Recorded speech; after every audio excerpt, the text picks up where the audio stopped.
ഓം ചൈതന്യരൂപം അമൃതസ്വരൂപം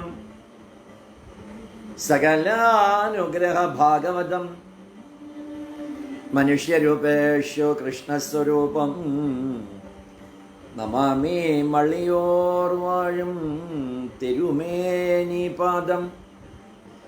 ഓം gum ഗണപതയേ നമഃ. ഓം some സരസ്വത്യൈ നമഃ. ഓം നമോ ഭഗവതേ വാസുദേവായ. ഓം നമോ നാരായണായ. ഓം ഹ്രീം നമഃ ശിവായ. ഓം ഐം ഹ്രീം ക്ലീം ചാമുണ്ഡായൈ വിച്ചൈ നമഃ. ഹരേ രാമ രാമ രാമ ഹരേ ഹരേ ഹരേ കൃഷ്ണ കൃഷ്ണ കൃഷ്ണ ഹരേ ഹരേ. ഹരേ ദേവ ദേവ മഹേശ്വര ഹരേ ദേവി ദേവി ദേവി മഹേശ്വരി. ഹരേ വിഷ്ണു മഹാവിഷ്ണു നമോസ്തുതേ. ഹരേ ലക്ഷ്മി മഹാലക്ഷ്മി നമോസ്തുതേ. ഹരേ വിദ്യേ മഹാവിദ്യേ നമോസ്തുതേ. ഹരേ വിദ്യേ ശ്രീവിദ്യേ നമോസ്തുതേ. ഹരേ വാണി സരസ്വതി. ഹരേ വാണി നമോസ്തുതേ. ഓം ശ്രീ രാമകൃഷ്ണ പരമഹംസ ഗുരവേ നമഃ. ഗുരുദർശനത്തിന്റെ 20ാമത്തെ ഭാഗമാണ്. ഭാഗവത കുടുംബത്തിന്റെ സത്സംഗം 281 ദിവസം.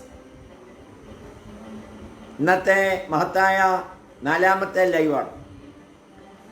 വിഷ്ണു സഹസ്രനാമം, ചക്കുളത്തമ്മയുടെ തിരുമുറ്റത്തെ അയ്യപ്പ ഭാഗവതം, കൊടിയേറ്റുത്സവത്തോടനുബന്ധിച്ചുള്ള ദേവി മാഹാത്മ്യം, ഗുരുദർശനം. 4ാം ഭാഗത്തിലെ 3ാം അധ്യായമാണ് ഇന്ന് വായിക്കുന്നത്. ഭഗവാൻ ശ്രീരാമകൃഷ്ണദേവൻ ദക്ഷിണേശ്വരത്ത് നരേന്ദ്രൻ മുതലായ ഭക്തന്മാരോടൊത്ത്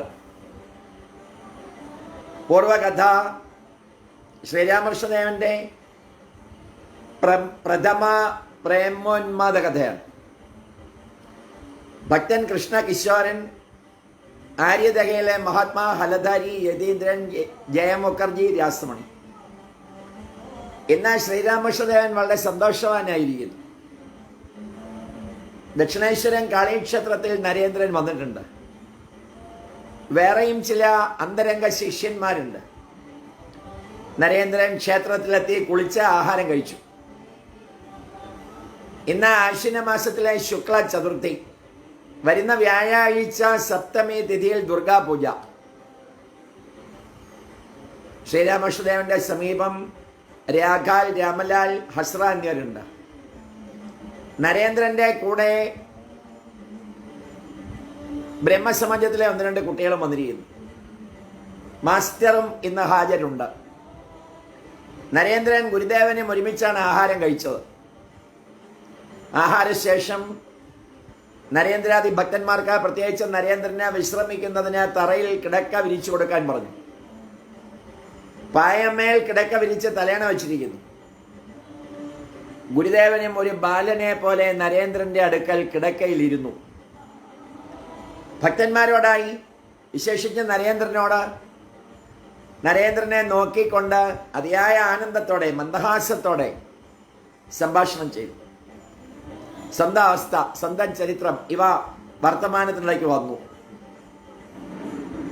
നരേന്ദ്രനോട് ശ്രീരാമകൃഷ്ണദേവൻ പറഞ്ഞു, എനിക്ക് ഈ അവസ്ഥ ഉണ്ടായതിനു ശേഷം ഈശ്വരകഥ മാത്രം കേൾക്കുന്നതിന് വലിയ ആഗ്രഹമായിരുന്നു.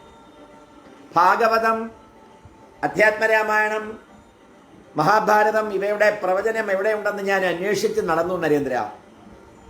അധ്യാത്മരാമായണം കേൾക്കുന്നതിന് ആര്യദഹയിലെ കൃഷ്ണകിശോരൻ്റെ അടുത്ത് പോയി. കൃഷ്ണകിശോരൻ്റെ വിശ്വാസം എത്ര ദൃഢമായിരുന്നുവെന്നോ. ഒരിക്കൽ വൃന്ദാവനത്തിൽ പോയി ഒരു ദിവസം വെള്ളം കുടിക്കാൻ ദാഹം തോന്നി. ഒരു കിണറ്റിനടുത്തിരുന്നു. അവിടെ ഒരാൾ നിൽക്കുന്നത് കണ്ടു. അല്പം വെള്ളം കോരി കൊടുക്കാൻ ആവശ്യപ്പെട്ടപ്പോൾ അയാൾ പറഞ്ഞു, ഞാൻ താണജാതിക്കാരനാണ്, അങ്ങൊരു ബ്രാഹ്മണനും, എങ്ങനെയാണ് ഞാൻ അങ്ങയ്ക്ക് വെള്ളം കോരി തരുന്നത്? കൃഷ്ണ പറഞ്ഞു, നീ ശിവ നാമം ചൊല്ലു, ശിവ ശിവ എന്ന് ജപിച്ചാൽ നീ പരിശുദ്ധനാകും. അത്തരം ആചാരനിഷ്ഠനായ ബ്രാഹ്മണൻ ആ വെള്ളം കുടിച്ചു. എന്തൊരു വിശ്വാസം! ഗംഗാതീരത്ത് ആര്യാദഹയിലെ സ്നാനഘട്ടത്തിൽ ഒരു മഹാത്മാവ് വന്നിരുന്നു. ഞങ്ങളൊരു ദിവസം കാണാൻ പോകണമെന്ന് വിചാരിച്ചു. ഞാൻ കാളയിൽ ക്ഷേത്രത്തിൽ വെച്ച് ഹലധാരിയോട് പറഞ്ഞു, കൃഷ്ണ കിശോരനും ഞാനും ആ മഹാത്മാവിനെ കാണാൻ പോകുന്നു, നിങ്ങളും വരുന്നോ? ഹലധാരി ചോദിച്ചു, ഒരു മൺകൂട് കാണാൻ പോയിട്ട് എന്തു വേണം? ഹലധാരി ഗീതയും വേദാന്തവും വായിച്ചിരുന്നു. അതുകൊണ്ടാണ് മഹാത്മാവിനെ മൺകൂടെന്ന് പറഞ്ഞത്.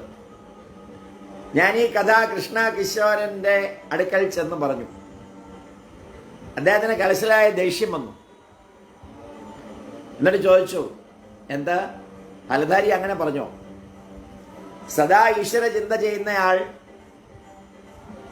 രാമനെ ധ്യാനിക്കുന്നവൻ, ഭഗവാന് വേണ്ടി സർവസ്വം ത്യജിച്ചവൻ, അദ്ദേഹത്തിന്റെ ശരീരം മൺകൂടെന്നോ? ഭക്തന്റെ ദേഹം ചിന്മയമാണെന്ന് അയാൾക്ക് അറിഞ്ഞുകൂടെ? അദ്ദേഹം അമ്പലത്തോട്ടത്തിൽ പൂ പറിക്കാൻ വരുമ്പോൾ ഹലധാരിയെ കണ്ടാൽ മുഖം തിരിച്ചു കളയും, മിണ്ടില്ല, അത്ര ദേഷ്യമായിരുന്നു. കൃഷ്ണകിശോരൻ ഒരിക്കൽ എന്നോട് ചോദിച്ചു, പൂണൂല് കളഞ്ഞെന്തേ?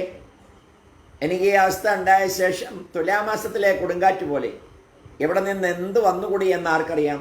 പഴയ അടയാളങ്ങളൊന്നും ബാക്കി നിന്നില്ല, ബോധമുണ്ടായിരുന്നില്ല, ഉടുതുണിയും കൂടി വീണുപോയി, പിന്നെ എങ്ങനെ പൂണൂൽ കിടക്കും? ഞാൻ കൃഷ്ണകിശോരനോട് പറഞ്ഞു, നിനക്കൊരിക്കൽ ഉന്മാദമുണ്ടായാൽ അപ്പോൾ മനസ്സിലാവും. അതുണ്ടായി. അയാൾക്ക് ഉന്മാദം ബാധിച്ചു. അപ്പോൾ അയാൾ ഓം ഓം എന്ന് മാത്രം പറയും. മിണ്ടാതെ ഒരു മുറിയിൽ അടച്ചിരിപ്പായി. തലയുടെ പിരികളായി എന്ന് എല്ലാവരും കരുതി. വൈദ്യനെ വരുത്തി. നടകോറിലെ രാമൻ വൈദ്യൻ വന്നു. കൃഷ്ണകിശോരൻ അദ്ദേഹത്തോട് പറഞ്ഞു, അതെ, എൻ്റെ സുഖക്കേട് മാറ്റിക്കോളൂ, പക്ഷെ നോക്കൂ, എൻ്റെ ഓംകാരം മാറ്റി കളഞ്ഞേക്കരുത്. എല്ലാവരും ചിരിച്ചു. ഒരു ദിവസം ഞാൻ ചെന്നപ്പോൾ കണ്ടു അയാൾ വ്യാകുലനായിരിക്കുന്നു.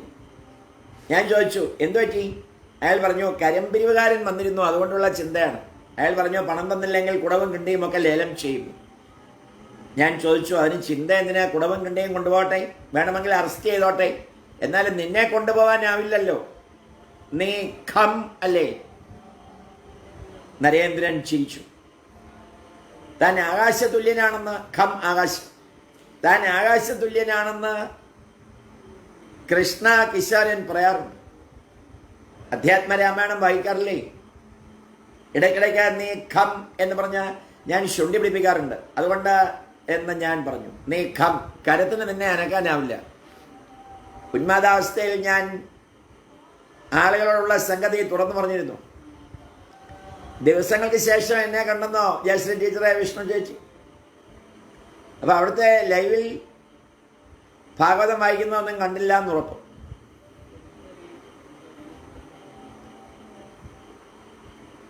അവിടെ ചെല്ലുമ്പോൾ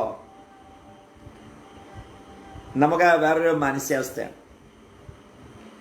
തിരുമേനി തൃപ്പാദങ്ങളുടെ സാന്നിധ്യം നമുക്ക് നന്നായി ഫീൽ ചെയ്യും.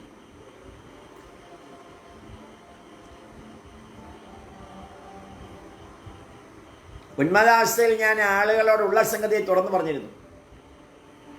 ആരെയും വിലവച്ചിരുന്നില്ല. വലിയ ആളുകളെ കണ്ടെന്ന് വെച്ച് പേടിയൊന്നും തോന്നിയിരുന്നില്ല. ഒരു ദിവസം യദുമല്ലികൻ്റെ ഉദ്യാനത്തിൽ യതീന്ദ്രൻ വന്നു. ഞാനും അപ്പോൾ അവിടെ ഉണ്ടായിരുന്നു. ഞാൻ അയാളോട് ചോദിച്ചു, മനുഷ്യൻ്റെ കർത്തവ്യം എന്താണ്? ഈശ്വരചിന്ത ചെയ്യുക നമ്മുടെ കർത്തവ്യമല്ലേ? യതീന്ദ്രൻ മറുപടി പറഞ്ഞു, ഞങ്ങൾ സംസാരികൾ, ഞങ്ങൾക്ക് എങ്ങനെ മുക്തി കിട്ടും? ധർമ്മപുത്രർക്ക് യുധിഷ്ഠിരനെ പോലും നരകം കാണേണ്ടതായി വന്നു.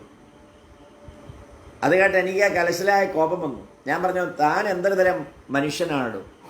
യുധിഷ്ഠിരൻ്റെ നരകദർശനം മാത്രം നീ ഓർമ്മ വച്ചിരിക്കുന്നു. അദ്ദേഹത്തിൻ്റെ സത്യനിഷ്ഠ, അദ്ദേഹത്തിൻ്റെ ക്ഷമ, അദ്ദേഹത്തിൻ്റെ ധൈര്യം, അദ്ദേഹത്തിൻ്റെ വിവേകം, വൈരാഗ്യം, ഈശ്വരഭക്തി, ഇതൊന്നും മനസ്സിൽ വരില്ല. വേറെന്തൊക്കെയോ പറയാൻ പോവുകയായിരുന്നു. ഹൃദയൻ എൻ്റെ വാ പൊത്തിപ്പിടിച്ചു. അല്പം കഴിഞ്ഞ് യതീന്ദ്രൻ എനിക്ക് പോയിട്ട് അല്പം അത്യാവശ്യമുണ്ട് എന്ന് പറഞ്ഞ് സ്ഥലം വിട്ടു. പല ദിവസം കഴിഞ്ഞ് ക്യാപ്റ്റൻ്റെ ഒപ്പം രാജാ സൗരീന്ദ്ര ടാഗോറിൻ്റെ വീട്ടിൽ പോയി. അയാളെ കണ്ടപ്പോൾ ഞാൻ പറഞ്ഞു, തന്നെ എനിക്ക് രാജ രോജ എന്നൊന്നും വിളിക്കാനാവില്ല. എന്തുകൊണ്ടെന്നല്ലേ, അത് പൊളിയാവും. കുറച്ചു നേരം ഞാനുമായി സംസാരിച്ചു. അപ്പോഴേക്കും സായിപ്പന്മാരും മറ്റും അങ്ങനെ വന്നു തുടങ്ങി. രാജസനായ ഒരു മനുഷ്യൻ പല കാര്യങ്ങളും ഏറ്റെടുത്തിട്ടുണ്ട്. ഞാൻ ചെന്നിട്ടുണ്ടെന്നുള്ള വിവരം അദ്ദേഹത്തിൻ്റെ മൂത്ത ജ്യേഷ്ഠനായ യതീന്ദ്രനെ അറിയിച്ചു. എനിക്ക് തൊണ്ടയിൽ വേദനയാണ് എന്നയാൾ പറഞ്ഞു. പിന്നെ ഒരിക്കൽ ആ ഉന്മാദാവസ്ഥയിൽ വരാഹ നഗരത്തിലുള്ള സ്നാനഘട്ടത്തിൽ ജയമുഖർജിയെ കണ്ടു. ജപിച്ചുകൊണ്ടിരിക്കുന്നു, പക്ഷേ മനസ്സ് വേറെ എവിടെയോ ആണ്. ഞാൻ അടുത്ത് ചെന്ന് ചെകിടത്തിൽ 2 അടി കൊടുത്തു. ഒരു ദിവസം റാണി രാസമണി ക്ഷേത്രോദ്യാനത്തിൽ വന്നിരുന്നു. കാളീക്ഷേത്രത്തിൽ വന്നു. പൂജാ സമയത്താണ് വന്നത്. എന്നോട് 2 പാട്ട് പാടാൻ പറഞ്ഞു. ഞാൻ പാടിക്കൊണ്ടിരിക്കുന്നു. അപ്പോഴുണ്ട് റാണി വേറെ എന്തോ ചിന്തിച്ചുകൊണ്ട് പൂതിരയുന്നു. ഉടൻ കൊടുത്തു 2 അടി. അവരെപ്പോൾ വല്ലാതായി. എന്നിട്ട് തൊഴുത് പിടിച്ചുകൊണ്ടിരുന്നു. ഞാൻ ഹലധാരിയോട് പറഞ്ഞു, ചേട്ടാ, എൻ്റെ സ്വഭാവം എന്തായിരിക്കുന്നു എന്ന് നോക്കൂ, ഞാൻ എന്ത് ചെയ്യട്ടെ? എന്നിട്ട് അമ്മയെ വിളിച്ച് ആ സ്വഭാവം മാറി. ഈ അവസ്ഥയിൽ ഈശ്വര കഥയൊഴിച്ച് വേറൊന്നിലും സുഖം തോന്നുകയില്ല. നമസ്കാരം സുരേഷ് സാറേ. പുസ്തകം 4-ാം ഭാഗം 3-ാം അധ്യായം. ആ അവസ്ഥയിൽ ഈശ്വരകഥ ഒഴിച്ച് വേറൊന്നിലും സുഖം തോന്നുകയില്ല. ആളുകൾ വിഷയവാർത്ത പറയുന്നത് കേട്ടാൽ ഞാൻ കരയാറുണ്ട്. മധുരം ബാബു തീർത്ഥാടനത്തിന് എന്നെ കൂട്ടിക്കൊണ്ടുപോയി. കാശിയിൽ രാജബാബുവിൻ്റെ വീട്ടിൽ കുറച്ച് ദിവസം ഞങ്ങൾ താമസിച്ചു. മധുരം ബാബുവും ഒരുമിച്ച് സ്വീകരണ മുറിയിൽ ഇരിക്കുകയായിരുന്നു. രാജബാബുവും വേറെ ചിലരും ഇരിക്കുന്നുണ്ട്. അവർ ലൗകിക കാര്യങ്ങളാണ് സംസാരിച്ചുകൊണ്ടിരിക്കുന്നത്. ഇത്ര രൂപ നഷ്ടം വന്നു എന്നും മറ്റും. ഞാൻ കരഞ്ഞുപോയി. അമ്മയോട് പറഞ്ഞു, അമ്മേ, എവിടെയാണെന്ന് എന്നെ കൊണ്ടുവന്നിരിക്കുന്നത്? എനിക്ക് ആ രാസമണിയുടെ അമ്പലത്തിൽ സുഖമായിരുന്നുവല്ലോ. തീർത്ഥാടനത്തിന് വന്നിട്ട് ആ കാമിനി കാഞ്ചനത്തിൻ്റെ കഥ എപ്പോഴും കേൾക്കേണ്ടി വന്നല്ലോ.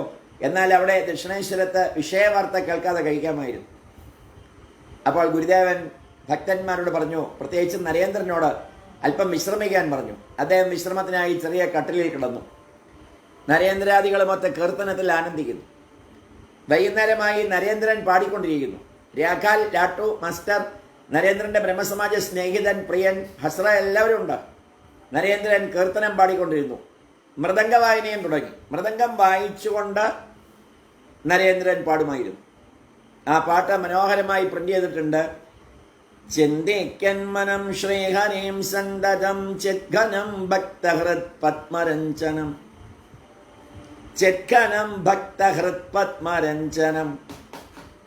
നിസ്തുലൻ ലസിക്കുന്നു നിരഞ്ജനൻ കൗസ്തുഭഭാസി ശ്രീഹരി സർവദാ. നരേന്ദ്രൻ മൃദംഗം വായിച്ചുകൊണ്ട് കീർത്തനം പാടുകയാണ്. പാട്ട് തുടരുകയാണ്. ചിന്തിക്കൻ മനം ശ്രീഹരിം സന്തതം ചിദ്ഘനം ഭക്തഹൃത് പത്മരഞ്ജനം, നിസ്തുലൻ ലസിക്കുന്നു നിരഞ്ജനൻ കൗസ്തുഭോദ്ഭാസി ശ്രീഹരി സർവദാ. അംഗരാഗസുരഞ്ജിതം മാധവം സുന്ദരാസ്യ വിനിന്ദിതേന്ദുപ്രഭം, കഞ്ചലോചനം കൽമഷനാശനം ചിന്ത ചെയ്യ നീ ഉൾപ്പുളകോദ്ഗമോ. സുരേഷ് സാറ് പുസ്തകം ആ പേജ് കിട്ടിയോ? പാട്ട് തുടർന്നു. മാമകമാനസ ശ്രീകോവിലിനുള്ളിൽ തൂമ പരത്തി പരിലസിക്കും. അവൻ കമ്പ്യൂട്ടറിൽ ക്ലാസ്സിൽ എല്ലാവരും ഓരോരോ ക്ലാസ്സിലാണ്. ഞാൻ അവളെ പറയായിരുന്നു ആ വാക്കതിലുണ്ടല്ലോ. മാമകമാനസ ശ്രീകോവിലിനുള്ളിൽ തൂമ പരത്തി പരിലസിക്കും സദ്ഗുണരാശിയാം സൗന്ദര്യധാമത്തെ സത്യസ്വരൂപനെ കമ്മതെന്നോ. നിന്നെ ഞാൻ കാണുന്ന ധന്യദിനത്തിൻ്റെ പൊന്നുഷസ്സൊന്നു ഞാനിന്നു കാണും. കൺമുന്നില അതെ മൃദംഗവുമായി കൺമുന്നിലായി നിന്നെ കണ്ടുകൊണ്ടെന്നു ഞാൻ ആനന്ദവാരിധിയിലാറാടിടും. നരേന്ദ്രൻ നേരത്തെ നിശ്ചയിച്ചു വെച്ചിരിക്കുന്ന പാട്ടൊന്നുമല്ല ഇത്, അപ്പോഴപ്പോൾ വരുന്നതാണ്. അതുകൊണ്ടാണ് ഞാൻ അന്ന് പറഞ്ഞത്. അതുപോലെ പ്രസംഗത്തിനിടയിൽ വരുന്ന ഒരു സ്ഥലമാണ് ചെറുകോൽ ശ്രീ ശുഭാനന്ദാശ്രമം. സ്വാമിജി ഞാൻ പറഞ്ഞുകൊണ്ടിരിക്കുന്നതിനിടയിൽ പാട്ട് വരികയാണ്. പേജ സുരേഷ് സാർ കണ്ടു. വിവേകാനന്ദ സ്വാമി ആയിട്ടില്ലാത്ത നരേന്ദ്രനാണ് പാടുന്നതെന്ന് ആലോചിക്കണം നമ്മൾ. അപ്പോൾ ശ്രീരാമകൃഷ്ണ വചനാമൃതം വായിക്കുന്നത് തന്നെ ദേവിയിലേക്കും ഗുരുവിലേക്കും നമ്മെ അടുപ്പിക്കുന്ന ഒരു വലിയ ഉപാസനയാണെന്നാണ്. കാരണം ഈ ഗ്രന്ഥം അങ്ങനെ കേൾക്കാനോ വായിക്കാനോ അങ്ങനെ സാധിക്കില്ല. അപ്പോൾ കായംകുളം ശ്രീരാമകൃഷ്ണാശ്രമത്തിലെ സ്വാമിജി എന്ന് പറഞ്ഞാൽ നിങ്ങൾ കേട്ട് കാണും. കാരണം ഇതൊരു തപസ്സാണെന്നാണ്. അപ്പോൾ ഗുരുസന്നിധിയിൽ ആ ഗുരുദർശനം മതി. അവിടെ അദ്ദേഹം ശ്രീരാമകൃഷ്ണദേവൻ ദേവീ ഭക്തൻ, ദേവിയെ കണ്ടയാള്, നരേന്ദ്രനെ സ്വാമി വിവേകാനന്ദനെ ആക്കിയയാള് എന്ന മാത്രമായ ഒരു തത്വത്തെ നമ്മൾ സ്വാംശീകരിക്കുകയാണ്. അതിന് മഹാത്മാക്കളായ പലരും പറഞ്ഞു, ആ ദേവിയും ഗുരുവും നമ്മുടെ മസ്തിഷ്കത്തിലേക്ക് പ്രവേശിച്ചാണ് ഈ സമയം പോലും ചിന്തിപ്പിക്കുന്നതെന്ന്. 9 മണി.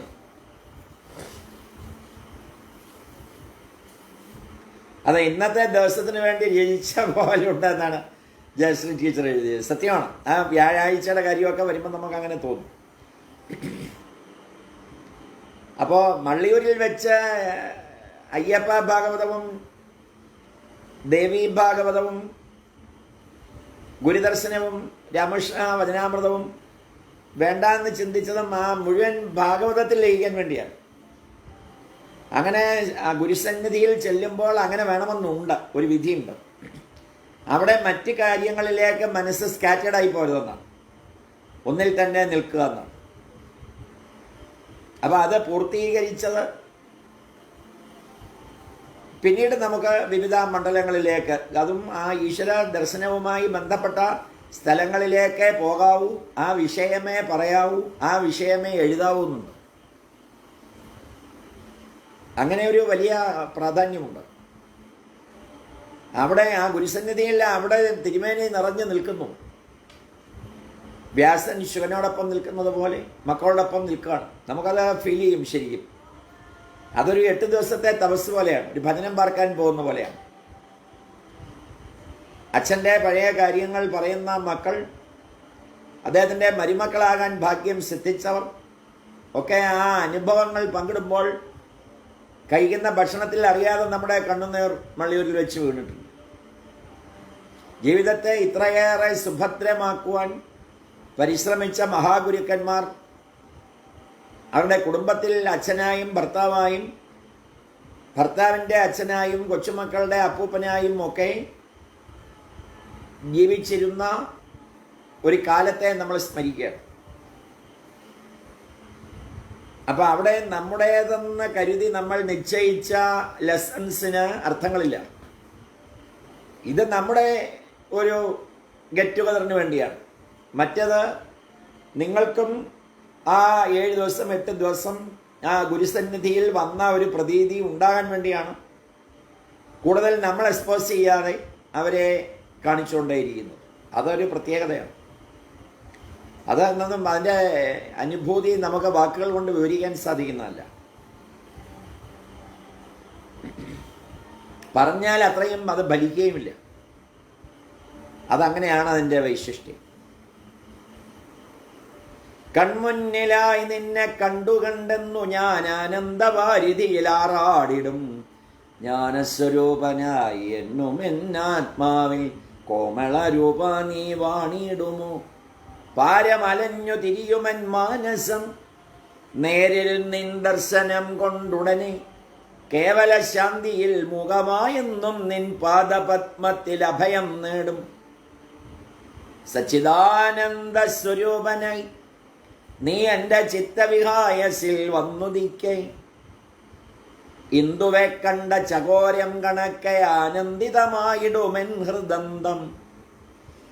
രാജാധിരാജനായി ശാന്തി സ്വരൂപനായി രാജിക്കും നിസ്തുല പുണ്യകീർത്തേ, താവക പ്രേമാർദ്ര പാദപത്മത്തിൽ ഞാൻ ജീവിതമർപ്പിച്ചു കൊണ്ടിടുന്നേൻ. പിന്നെ എങ്ങനെ വിവേകാനന്ദ സ്വാമി ആകാതിരിക്കും? രാജാധിരാജനായി ശാന്തി സ്വരൂപനായി രാജിക്കും നിസ്തുല പുണ്യകീർത്തേ, താവക പ്രേമാർദ്ര പാദപത്മത്തിൽ ഞാൻ ജീവിതമർപ്പിച്ചു കൊണ്ടിടുന്നേൻ. തൃപാദം തന്നിലായി ജീവിതമർപ്പിച്ചങ്ങിപ്പോഴേ ജന്മസാഫല്യം നേടും. വിണ്ണിന്റെ സന്തോഷ സൗഭാഗ്യ സമ്പത്ത് മണ്ണിലിരുന്നു ഞാൻ ആസ്വദിക്കും. നിസ്തുലമാകും വരമൊന്നിതുപോലെ മറ്റ് ഏതൊരിടത്ത് ലഭ്യമാകും. ഓ, വിവേകാനന്ദസ്വാമിയുടെ ആത്മാവിന്റെ ഉള്ളിൽ നിന്ന് വരുന്ന വരികളാണ്. തൃപ്പാദം തന്നിലായി ജീവിതമർപ്പിച്ചങ്ങ് ഇപ്പോഴേ ജന്മസാഫല്യം നേടും. വിണ്ണിന്റെ സന്തോഷ സൗഭാഗ്യ സമ്പത്ത് മണ്ണിലിരുന്നു ഞാൻ ആസ്വദിക്കും. നിസ്തുലമാകും വരമൊന്നിതുപോലെ മറ്റേതൊരിടത്ത് ലഭ്യമാകും. മാലിന്യമേലാത്ത ശുദ്ധമാം താവക മാഹാത്മ്യം കണ്ടു ഞാൻ ആനന്ദിക്കും. ദീപം കൊളുത്തുന്ന നേരത്തു പെട്ടെന്നു ഘോരാന്ധകാരം മറയും പോലെ നിഷ്ഠുരമാകുമെൻ പാപസമൂഹവും നഷ്ടമായി തീരും നിൻ ദർശനത്താൽ. ജീവിത നൗകയ്ക്ക് ഒരാലംബനമായി ശോഭിക്കുന്ന ധ്രുവ നക്ഷത്രം പോൽ വിശ്വാസമാകുന്ന ദീപശിഖ എൻ്റെ ചിത്തെ കൊളുത്തി ജ്വലിപ്പിച്ചാലും ദീനപരായണ നാഥായെന്നാഗ്രഹം സാധിതമാകാൻ കനിയുമെങ്കിൽ നിന്നെ അണഞ്ഞു ഞാൻ എന്നെ മറന്നെന്നും നിൻ പ്രേമസാഗരമഗ്നനാവും. നരേന്ദ്രൻ പിന്നെയും പാടി.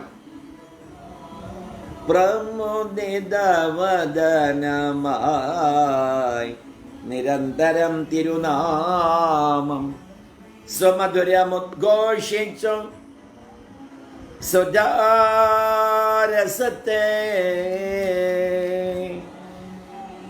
പാനം ചെയ്ത് പരിതൃപ്തിയാർന്നിടുന്ന നേരം ദാനം ചെയ്വിനതു നിങ്ങൾ ദിനരായി ഓർക്കും. വിഷയമരീചികയിൽപ്പെട്ടു ചിത്തം വരളുമ്പോൾ തൃഷിതരായി തിരുനാമം ജപിച്ചുകൊള്ളുവിൻ. ഭഗവൻ മധുരനാമ ജപത്തിൽ നിന്നുളവാകും മധുരിത പ്രേമവായ്പാൽ മനം കുളിർക്കും. ബദ്ധത പൂണ്ടുള്ള ചിത്തം കാമക്രോധാദികൾ കൊണ്ട് തപ്തമായിടുമ്പോൾ തിരുനാമം ജപിക്കൂ. വിണ്ടു വരണ്ടുണങ്ങിയ മാനസത്തെ തണുപ്പിക്കും ദിവ്യപ്രേമത്തോടെ തിരുനാമം ജപിക്കൂ. ഭഗവൻ മധുരനാമം നിരന്തരം ജപിക്കുവാൻ മറക്കല്ല മനസ്സേ നീ ഒരു കാലത്തും.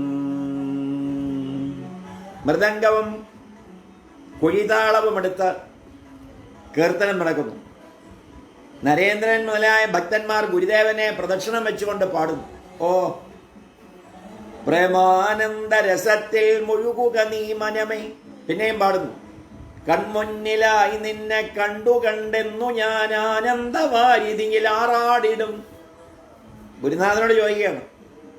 കൺമുന്നിലായി നിന്നെ കണ്ടെന്നു ഞാൻ ആനന്ദവാരിതിയിൽ ആറാടിടും.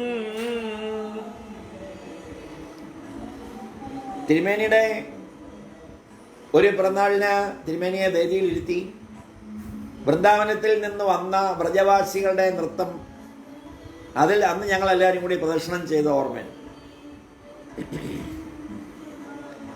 പിന്നെ മള്ളിയൂർ ക്ഷേത്രത്തിനെ പ്രദർശനം ചെയ്യുമ്പോൾ തിരുമേനിയെ പ്രദർശനം ചെയ്യുന്ന ഒരു സങ്കല്പത്തിലാണ് നമ്മൾ ചെയ്യുന്നത്. അതിനാണ് ആ പ്രദർശനം തുടങ്ങുമ്പോഴും പൂർത്തീകരിക്കുമ്പോഴും തിരുമേനിയുടെ ചിത്രം കാണിച്ചുകൊണ്ടിരുന്നത്.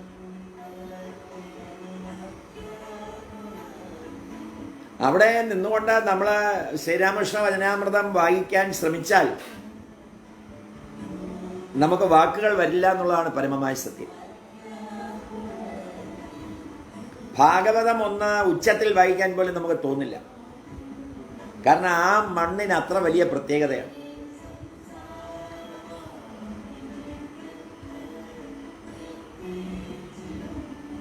ഒടുവിൽ നരേന്ദ്രൻ സ്വയം മൃദംഗമെടുത്തു. മത്തനായി ഗുരുദേവനും ഒരുമിച്ച് പാടി.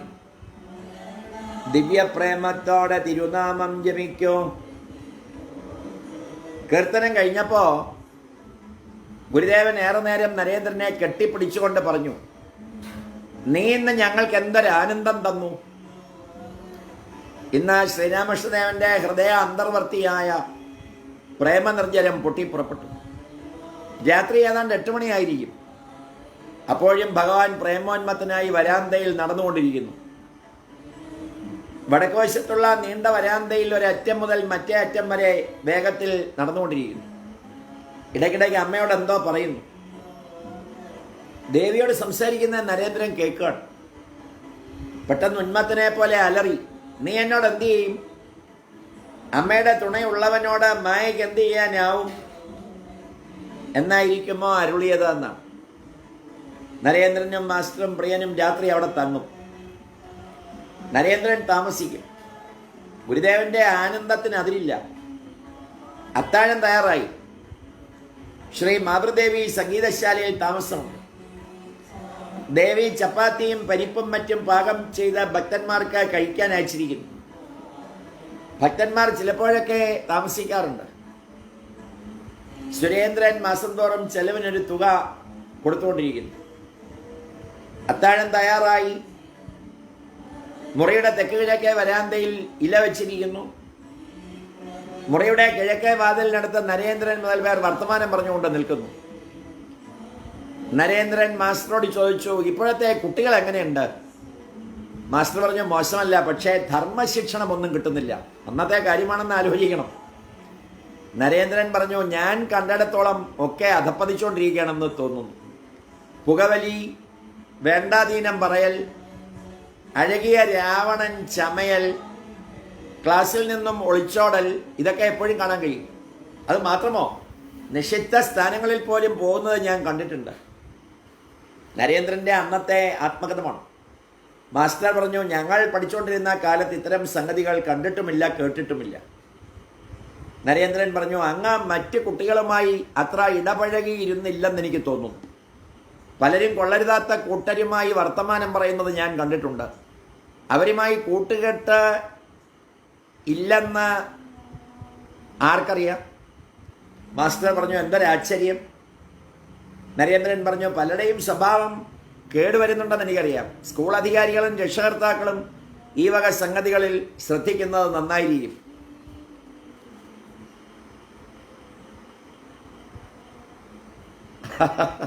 പുതിയ പുതിയ നിർദ്ദേശങ്ങളും അഭിപ്രായങ്ങളുമാണ് ജയശ്രീ ടീച്ചറും വിഷ്ണു ചേച്ചിയും ഒക്കെ പറയും. ഞാനൊരു പരമമായ സത്യം പറയാം. ഞാൻ പാടുകയും തിരുമേനിയെ ചിന്തിക്കുകയും ഭഗവതിയെയും ഭഗവാനെയും ഒക്കെ ഉള്ളിലാക്കി നിൽക്കുന്ന ഒരവസ്ഥ ഉണ്ടായാൽ നമുക്ക് പിന്നെ അവിടെ നിൽക്കാൻ പറ്റില്ല. നമ്മൾ അറിയാതെ നൃത്തം വെച്ചു പോകും. നമുക്ക് വാക്കുകൾ വരില്ല, കണ്ണുനീരും ഗദ്ഗതവും മാത്രം വരും. ഞാനത് പല പ്രാവശ്യം നിയന്ത്രിച്ചിട്ടുള്ള ഒരാളാണ്. ഇന്നത്തെ അവസ്ഥ കണ്ടാൽ പുണ്യാത്മാക്കളുടെ ഹൃദയം വിങ്ങുന്നുണ്ടാവും എന്നത് സ്വപ്നേ അത് ഹിന്ദുക്കളിൽ മാത്രമേ ഉള്ളൂ. നിരീശ്വരവാദികൾ, യുക്തിവാദികൾ, ക്ഷേത്രത്തിൽ പോകാത്തവർ, ഈ മഹത്വം മനസ്സിലാക്കാതെ ജീവിക്കുന്നവർ, ആ മഹത്വത്തിൻ്റെ ഗുണങ്ങൾ നന്ദിയില്ലാതെ പറ്റുന്നവർ ഒക്കെ ഹിന്ദുക്കളാണ്. അത് ഞാൻ എൻ്റെ അനുഭവം കൊണ്ട് പറയുകയാണ്. നിങ്ങൾക്ക് അത്രയും സമൂഹത്തിലേക്ക് ഇറങ്ങി തിരിച്ചിട്ടില്ലല്ലോ. എത്രയോ ക്ഷേത്രങ്ങളിൽ താമസിച്ച് എത്രയോ ദേശങ്ങളിൽ സഞ്ചരിച്ച ഒരു 10-40 വർഷത്തെ അനുഭവം നിസ്സാരമല്ല.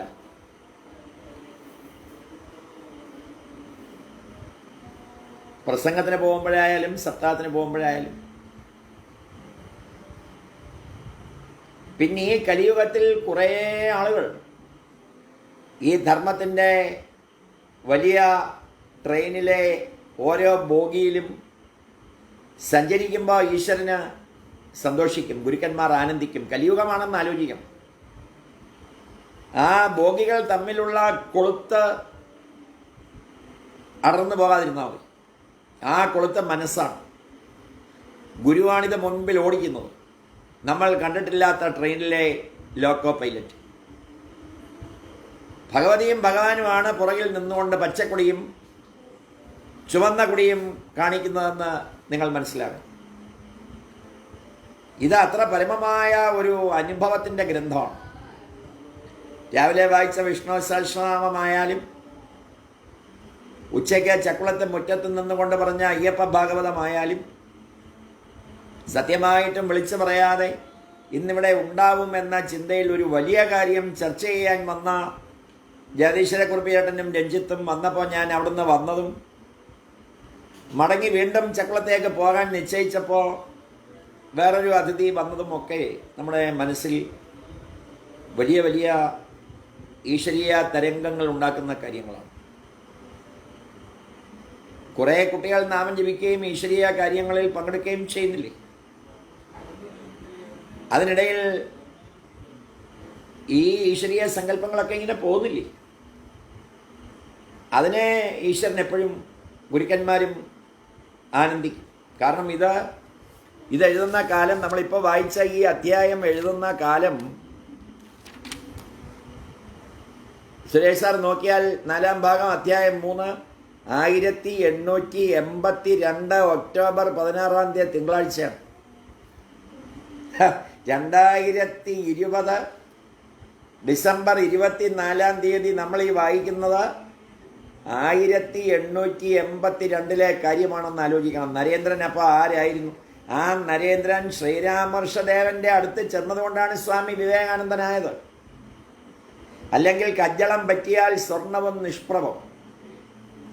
പുറമേ കാണിക്കുന്ന ചില മായാഭ്രമങ്ങളിൽ മതിമറന്ന് വന്ന വഴി മറക്കുന്നവരാണ് 99%. അപ്പോഴും ക്രൈസ്തവ കുടുംബങ്ങളിലെ ചെറുപ്പക്കാർ, മുസ്ലിം കുടുംബങ്ങളിലെ ചെറുപ്പക്കാർ, കുട്ടികൾ ഒരിക്കലും അവരുടെ ഗ്രന്ഥം വായിക്കാതിരിക്കുകയോ വീടുകളിൽ ആ കർമ്മങ്ങൾ അനുഷ്ഠിക്കാതിരിക്കുകയോ ചെയ്യില്ല. അമ്മ, അച്ഛൻ, ഗുരു, അതിഥി, ഈശ്വരൻ എന്ന ആ ഒരു മഹത്തായ തത്വത്തെ പ്രായോഗികമാക്കാൻ ഒരാൾക്ക് സാധിക്കുന്നില്ലെങ്കിൽ അയാൾ എന്തെല്ലാം നേടിയാലും അതെല്ലാം മലത്തിൽ ഇട്ട തങ്കക്കട്ടി പോലെയാണ്. അതിൽ മുങ്ങി അതെടുത്ത് കഴുകി ഉപയോഗിക്കുന്നവൻ കണ്ടേക്കാം. അതല്ലല്ലോ ആ ശൈലിയുടെ അർത്ഥം. തങ്കക്കട്ടി കിട്ടുമെന്ന് വിചാരിച്ച് മലത്തിൽ ചാടി അതെടുത്ത് പിന്നെ ഒന്ന് കുളിച്ചാൽ മതിയല്ലോ, പിയേഴ്സ് സോപ്പിട്ടെന്ന് ധരിക്കുന്നവനും കലിയുഗത്തിൽ കണ്ടേക്കാം. പക്ഷേ അതല്ലല്ലോ അന്ന് പറഞ്ഞ ആ വലിയ ഉദാഹരണത്തിൻ്റെ തത്വമെന്ന് നമ്മൾ ചിന്തിച്ചാൽ. ഞാൻ ആ മളിയൂരിൽ വായിക്കുമ്പോഴും അവിടെ ഈ 8 ദിവസം നിന്നപ്പോഴും എൻ്റെ ചിന്തകളെല്ലാം 2005, 2006, 2007, 2008 കാലഘട്ടങ്ങളിലേക്കാണ് കൊണ്ടുപോയത്. അപ്പോൾ തിരുമേനി നമ്മുടെ അടുത്തുണ്ടെന്ന് നമുക്ക് ബോധ്യമാവും.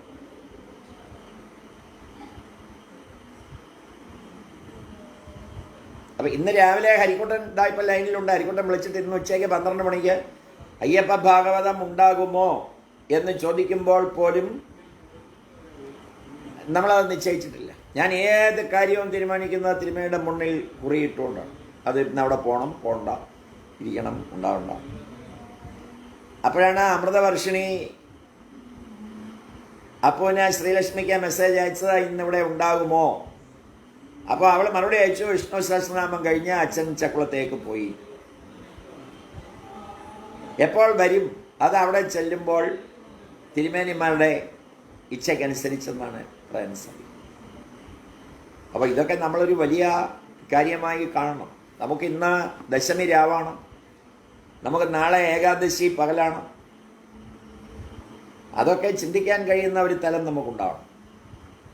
നരേന്ദ്രൻ പറയുകയാണ് മാസ്റ്ററോട്, പലരുടെയും സ്വഭാവം കേടുവരുന്നുണ്ടെന്ന് എനിക്കറിയാം. സ്കൂൾ അധികാരികളും രക്ഷാകർത്താക്കളും ഒരു PTA പോലും ഇല്ലാത്ത കാലമാണ്. ഈ വക സംഗതികളിൽ ശ്രദ്ധിക്കുന്നത് നന്നായിരിക്കും. ഈശ്വര കഥ തന്നെ കഥിക്കേണ്ടത്. അന്യാ വാച്ചോ വിമുഞ്ചത. ഇങ്ങനെ സംഭാഷണം നടന്നുകൊണ്ടിരിക്കെ ശ്രീരാമകൃഷ്ണദേവൻ മുറിക്കകത്തു നിന്നും അവരുടെ അടുക്കലെത്തി ചിരിച്ചുകൊണ്ട് ചോദിച്ചു, അതെ, നിങ്ങൾ എന്താണ് പറഞ്ഞുകൊണ്ടിരുന്നത്? നരേന്ദ്രൻ പറഞ്ഞു, ഇദ്ദേഹവുമായി സ്കൂളിനെ സംബന്ധിച്ച് ഓരോന്ന് പറഞ്ഞുകൊണ്ടിരിക്കുകയായിരുന്നു. ഈ കാലത്തെ കുട്ടികളുടെ സ്വഭാവം നന്നല്ല. ഗുരുദേവൻ ഈ കഥ അല്പം കേട്ട് ഗൗരവത്തിൽ മാസ്റ്ററോട് പറഞ്ഞു, ഇത്തരം വർത്തമാനമൊന്നും നന്നല്ല. ശ്രദ്ധിക്കണേ, ഇത്തരം വർത്തമാനമൊന്നും നന്നല്ല. ഈശ്വര കഥ ഒഴിച്ച് ബാക്കി കഥയൊന്നും നല്ലതല്ല. ഇപ്പം രാവിലെ ഒരു 12 മിനിറ്റ് നാമം ജപിച്ചിട്ട് നമ്മളൊരു കാര്യത്തിന് പോകുന്നത്, ചിന്തിക്കുന്നത്, പറയുന്നത് എല്ലാം ആ ആർജിച്ച ഈശ്വര ശക്തിയെ വർദ്ധിപ്പിക്കുന്നതായിരിക്കണം. അതിനെ താഴോട്ട് വലിക്കുന്നതാവരുത്. സമൂഹത്തിൻ്റെ അരക്ഷിതാവസ്ഥ കണ്ട് പറഞ്ഞുകൊണ്ടിരുന്ന മാസ്റ്ററുടെയും വിവേകാനന്ദ സ്വാമിജിയുടെയും വാക്കുകളെ ഗുരുദേവൻ ഖണ്ഡിക്കുകയാണ്. ഇത്തരം വർത്തമാനമൊന്നും നന്നല്ല. ഈശ്വരകഥ ഒഴിച്ച് ബാക്കി കഥയൊന്നും നല്ലതല്ല. നിനക്കിവരേക്കാൾ പ്രായമുണ്ട്, ബുദ്ധിയുമുണ്ട്. ഈ വക സംഗതികൾക്ക് അവസരമുണ്ടാക്കിയത് ഉചിതമായില്ല. നരേന്ദ്രന് അപ്പോൾ വയസ്സ് 19-20. ഓ, മാസ്റ്റർക്ക് 27-28. മാസ്റ്റർ നാണിച്ചുപോയി. സുരേഷ് കുമാർ സാർ നോക്കൂ. നരേന്ദ്രന് അപ്പോൾ വയസ്സ് 19-20, മാസ്റ്റർക്ക് 27-28. മാസ്റ്റർ നാണിച്ചുപോയി. നരേന്ദ്രാദി ഭക്തന്മാർ മിണ്ടാതെ നിന്നു. ശ്രീരാമകൃഷ്ണദേവൻ പുഞ്ചിരി പൊഴിച്ചുകൊണ്ട് അവരെ അത്താഴം കഴിപ്പിച്ചു. ഗുരുദേവൻ ഇന്ന് അത്യാനന്ദം. ആഹാരത്തിന് ശേഷം നരേന്ദ്രാദി ഭക്തന്മാർ ഗുരുദേവന്റെ മുറിയിൽ നിലത്ത് വിശ്രമിച്ചു. ഗുരുദേവനുമായി സംസാരിച്ചു കൊണ്ടുവരുന്നു. അതൊരാനന്ദ കമ്പോളമായിരുന്നു. സത്യം പറഞ്ഞാൽ ആ വള്ളിയൂരിൽ നിൽക്കുന്ന 8 ദിവസം രാവിലെ ഭക്ഷണം കഴിക്കുമ്പം, ഉച്ചയ്ക്ക് കഴിക്കുമ്പം, വൈകിട്ട് ചായ കുടിക്കുമ്പോൾ, രാത്രി കഴിക്കുമ്പോൾ ഒക്കെ നമ്മൾ ഏതോ ഒരു അവാച്യമായ ലോകത്തിരുന്ന പ്രതീതിയായി. തിരുമേനിയെക്കുറിച്ചുള്ള അനുഭവങ്ങൾ, തമാശകൾ, കണ്ണുനീർ പൊഴിക്കേണ്ടുന്ന അവസരങ്ങൾ, അതാണ് ഒരു ഗുരുസന്നിധിയുടെ മഹത്വം എന്ന് ഞാൻ മനസ്സിലാക്കി. വലിയ തിരക്കൊക്കെ ഉള്ളപ്പോൾ വന്നു പോയിട്ടല്ലേ ഉള്ളൂ. ഇങ്ങനെ ഒരു ശാന്തതയിൽ 8 ദിവസം നിൽക്കുന്നത് ആദ്യമേ എന്ന് പരമേശ്വരൻ തിരുമേനി ചോദിച്ചപ്പോൾ ഞാൻ രോമാഞ്ചം പോകും. യാത്ര ചോദിച്ച മുറിയിൽ നിന്ന് പോകുമ്പോൾ, ഓ ഇന്ന് പോകുന്നോ, ഓ നാളെ തുടങ്ങണം അല്ലേ എന്ന് തിരുമേനി ചോദിക്കുന്നത് ഞാൻ ഓർത്തു. അന്ന് നമുക്ക് ഒരു ദിവസം അവിടെ സമ്പൂർണ്ണമായി നിൽക്കാൻ സമയമില്ല. ഏറ്റ ക്ഷേത്രങ്ങളിലേക്ക് ഓടിപ്പോവുകയാണ്. എങ്കിലും അവിടെ ചെന്ന് അറ്റൻഡൻസ് വെച്ചിട്ടേ പോകും. അതൊക്കെ നമ്മുടെ മനസ്സിലിങ്ങനെ തിങ്ങി വിങ്ങി നിറയും. അപ്പോൾ ഇതൊക്കെ നമ്മൾ വായിക്കുമ്പോഴാണ് അത് മനസ്സിലാവുന്നത്. ഗുരുദേവൻ ഇന്ന് അത്യാനന്ദം. ആഹാരത്തിന് ശേഷം നരേന്ദ്രാദി ഭക്തന്മാർ ഗുരുദേവന്റെ മുറിയിൽ നിലത്ത് വിശ്രമിച്ചു. ഗുരുദേവനുമായി സംസാരിച്ചു കൊണ്ടുവരുന്നു. അതൊരാനന്ദ കമ്പോളമായിരുന്നു. വർത്തമാനം പറഞ്ഞുകൊണ്ടിരിക്കെ പ്രേമസ്വരൂപമാം പൂർണ്ണചന്ദ്രോദയമായി ചിദംബരത്തിൽ എന്ന പാട്ടൊന്ന് പാടാൻ ഗുരുദേവൻ നരേന്ദ്രനോട് ആവശ്യപ്പെട്ടു. ആഹാ, പ്രേമസ്വരൂപമാം പൂർണ്ണചന്ദ്രോദയമായി ചിദംബരത്തിൽ എന്ന പാട്ടൊന്ന് പാടാൻ ഗുരുദേവൻ നരേന്ദ്രനോട് ആവശ്യപ്പെട്ടു. നരേന്ദ്രൻ പാടാൻ തുടങ്ങി. ഒപ്പം മറ്റ് ഭക്തന്മാർ താളവും മൃദംഗവും വായിച്ചു. പ്രേമസ്വരൂപമാം പൂർണ്ണചന്ദ്രോദയമായി ഡോയ് ഡോ ഡോയ് ഡോ. അവൻ്റെ ക്ലാസ് കഴിഞ്ഞോ? നീ മൃദംഗം പ്രേമസ്വരൂപമാം പൂർണ്ണചന്ദ്രോദയമായി, പ്രേമസ്വരൂപമാം പൂർണ്ണചന്ദ്രോദയമായി ചിദംബരത്തിൽ പിന്നെ പ്രേമാംബുധി തന്നിൽ ആനന്ദ കല്ലോലമെങ്ങും ഉയരുന്നുവല്ലോ. അമാരാൻ പറയും. ജയ് ജയ് ദയാമയ, ജയ് ജയ് ദയാമയ, ജയ് ജയ് ദയാമയ നീ ചിരം, ജയ് ജയ് ദയാമയ, ജയ് ജയ് ദയാമയ, ജയ് ജയ് ദയാമയ നീ. തിങ്കളിൻ ചൂയവും താരകളെന്ന മോൾ ഭക്തർ ശോഭിച്ചിരുന്നു. തിങ്കളിൻ ചൂയവും താരകളെന്ന പോൽ ഭക്തർ ശോഭിച്ചിടുന്നു. നല്ല ലീലകളാടുന്ന ഭക്തസഖൻ ഭഗവാനുടെ സന്നിധിയിൽ. ജയ് ജയ് ദയാമയ, ജയ് ജയ് ദയാമയ, ജയ് ജയ് ദയാമയ. സർഗകമാടമവപ്യതമാനന്ദ കല്ലോലം പൊങ്ങിടുന്നു. ഒരു നവ്യവിധാന വസന്ത സമീരണൻ വിജനം ചെയ്യുകയാൽ മന്ദമന്ദമവൻ ലീലാരസ പ്രേമഗന്ധം വരത്തിടുന്നു. അതിൻ ഗന്ധമേറ്റേറ്റു യോഗി വൃന്ദം മത്തരായി ചമഞ്ഞിടുന്നു. ജയ് ജയ് ദയാമയ, ജയ് ജയ് ദയാമയ ജയ് ജയ് ദയാമയ നീ സംസാരവാരിതാവാനന്ദരൂപിണി ചെമ്മേ വിരാജിക്കുന്നു. ഒരു നവ്യവിധാനമാം പങ്കജം തന്നിലായാസീനയായിട്ടവൾ ആവേശം പൂണ്ടിട്ടങ്ങാകുലരായുള്ള ഭക്തഭൃംഗാവലികൾ അതിൽ മധ്യേരുൾനെട്ടപാനം ചെയ്തിടുന്നുണ്ടാനന്ദ പീയൂഷകം. ഇറങ്ങിയടോ ബാത്റൂമിൽ നിന്ന് മോളെ. അപ്പോഴേ നിന്റെ ക്ലാസ് കഴിഞ്ഞോ? നിന്റെ ക്ലാസ് കഴിഞ്ഞോ? അവൾ ബാത്റൂമിൽ നിന്ന് ഇറങ്ങിയോ? വരാൻ പറ, വരാൻ പറ. അതെ, വരാൻ പറയാൻ. സംസാരവാരിതാവാനന്ദരൂപിണി ചെമ്മേ വിരാജിക്കുന്നു.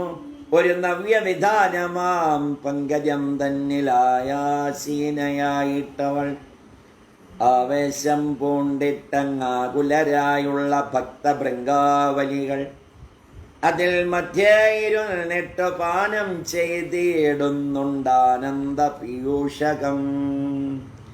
ജയ് ജയ് ദയാമയ ജയ് ജയ് ദയാമയ ജയ് ജയ് ദയാമയ. നോക്കു നോക്കമ്മതൻ ചിത്ത വിനോദനമാകും പ്രസന്നരൂപം അത് ലോകനിവാസികൾക്കാകവേ ഒന്നുപോൽ മോഹനമായിടുന്നു. മായതൻ പാദതലത്തിലായാനന്ദ നർത്തനം ചെയ്തിടുന്നു. മുദാമത്തരായി പ്രേമരസാമൃതപാനത്താൽ സജ്ജന സങ്കുലങ്ങൾ. ജയ് ജയ് ദയാമയ ജയ് ജയ് ദയാമയ ജയ് ജയ് ദയാമയ നീ ചിരം ജയ് ജയ് ദയാമയ ജയ് ജയ് ദയാമയ ജയ് ജയ് ദയാമയ നീ. ഔപമ്യമില്ലാതുള്ള അമ്മതൻ മെയ്യഴകെത്ര മനോഹരമാണ്. അതിൻ ദർശനം നേടിയാലുള്ളൊരു സംതൃപ്തിക്ക് അന്തമുണ്ടാവതുണ്ടോ? പ്രേമദാസൻ നമ്രനായി ഉരച്ചിടുന്നു. പാടുവിൻ എല്ലാവരും നിങ്ങൾ അമ്മതൻ സ്തോത്രങ്ങൾ ഗാനം ചെയ്തിടുവിൻ നാണം കണഞ്ഞെല്ലാവരും. ജയ് ജയ് ദയാമയ ജയ് ജയ് ദയാമയ ജയ് ജയ് ദയാമയ നീ.